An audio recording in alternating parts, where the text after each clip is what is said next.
जय महाकाल दोस्तों, कैसे हैं आप लोग। आशा करता हूँ भले चंगे होंगे, मजे में होंगे।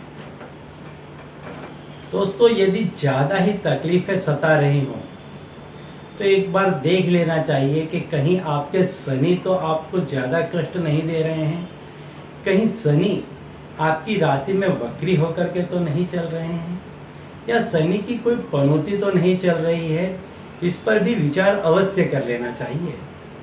तो इस पर शनि के काफ़ी उपाय हैं, उन उपायों को आजमाना चाहिए। उसके साथ साथ में एक और उपाय आपको बता देता हूँ कि शनिवार के दिन नियम बना लें। जब यदि चारों तरफ से तकलीफ में घिर गए हों, समस्या पीछा छोड़ने का नाम ही ना लेती हो, उस समय इस उपाय को करना चाहिए कि शनिवार के दिन नियम बना लें कि घर में साफ सफाई करेंगे, घर का कोना कोना साफ कर देंगे, कहीं पर भी कोई भी मकड़ी का जाला ना हो, मिट्टी कूना कचरा कोई भी चीज़ आपके घर का कोना कोना साफ कर दें। और उस दिन खास देखें कि घर में यदि कोई टूटे बर्तन रह गए हों तो उन्हें फेंक दें या किसी को दे दें। ऐसा करने से शनि महाराज की जो कोप दृष्टि होती है उसमें आपको राहत मिलेगी और आप जिस किसी भी समस्या में घिरे होंगे उसमें आपको काफ़ी फायदा मिलेगा। यदि आपको और भी ज़्यादा समस्या सताती हो, जैसे पैसे वगैरह की ज़्यादा समस्या सताती हो, धन घर में आता हो लेकिन रुकता ना हो, यदि ऐसी कोई समस्या सताती हो तो आप जहाँ कहीं भी खाना बनता है, रसोई जो घर है आपका, वहीं पर बैठ करके घर के मुखिया को खाना दें। घर का जो मेन व्यक्ति हो वो जहाँ खाना बन रहा है वहीं पर उसको बैठ करके खाना खिलाएं, उसी जगह पर बैठ करके खाना खिलाएं। ऐसा करने से धन संबंधी काफ़ी समस्याओं में आपको सहायता मिलती है, लाभ मिलता है और ये समस्याएं आपकी जाती रहती हैं। अब दोस्तों, मैं बताता हूँ आपको कि यदि आपके शत्रु ज़्यादा बढ़ गए हैं, ज़्यादा ही आपको परेशान करने लग गए हैं, किसी भी तरह से आपका पीछा नहीं छोड़ रहे हैं, तो इस उपाय के बाद शत्रु आपका नाम नहीं लेगा। इतना ज़बरदस्त उपाय है। लेकिन इसके पहले यदि आप मेरे चैनल में नए हैं और अगर अब तक आपने मेरे चैनल को सब्सक्राइब नहीं किया है तो जल्द से कर दें, बेल आइकन को प्रेस कर दें। इससे मेरे द्वारा बताए गए उपाय आप तक आसानी से और तेज़ी से पहुंचेंगे, जिन्हें करके आप सुखमय जीवन प्राप्त कर पाएंगे। दोस्तों, एक और बात जो हमने शुरू किया था, जय महाकाल, जय माता दी, ऐसा बोलते रहा करें और कमेंट भी करते रहा करें। इससे भी काफ़ी फर्क पड़ता है, काफ़ी पॉजिटिव एनर्जी आपके अंदर जनरेट होने लग जाएगी और सारा ही कुछ जो खेल है वो पॉजिटिव और नेगेटिव एनर्जी का ही है।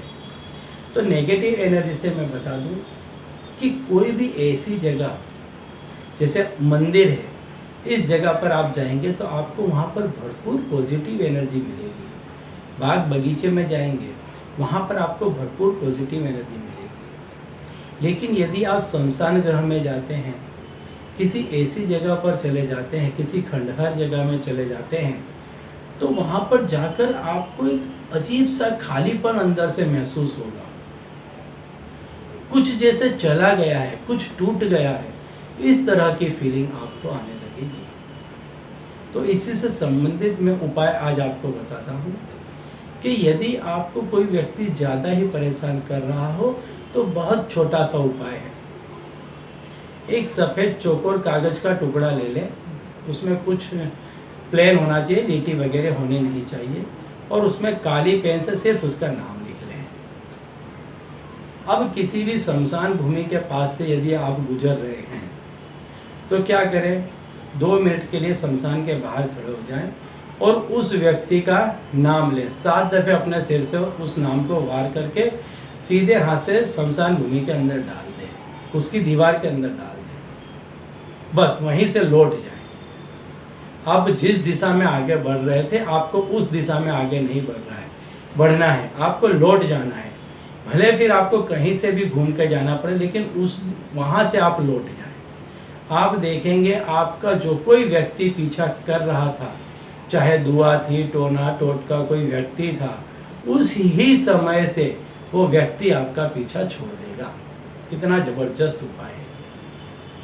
तो दोस्तों, यदि आपके जानने पहचानने वाले चित परिचित में कोई व्यक्ति यदि किसी अला बला टोना टोट के दुश्मन से परेशान हो तो उसे भी मेरा ये उपाय जरूर बता दीजिएगा, ताकि वो भी ऐसी समस्याओं से मुक्त हो जाए और सुखमय जीवन का आनंद प्राप्त कर सके, जिसका पुण्य प्रताप आपको ही मिलेगा। तो चलिए अब इसी उपाय के साथ मुझे दीजिए विदा, और आप लोग देखते रहिए दिव्य प्रकाश और अपने जीवन में लाभान्वित होते रहिए।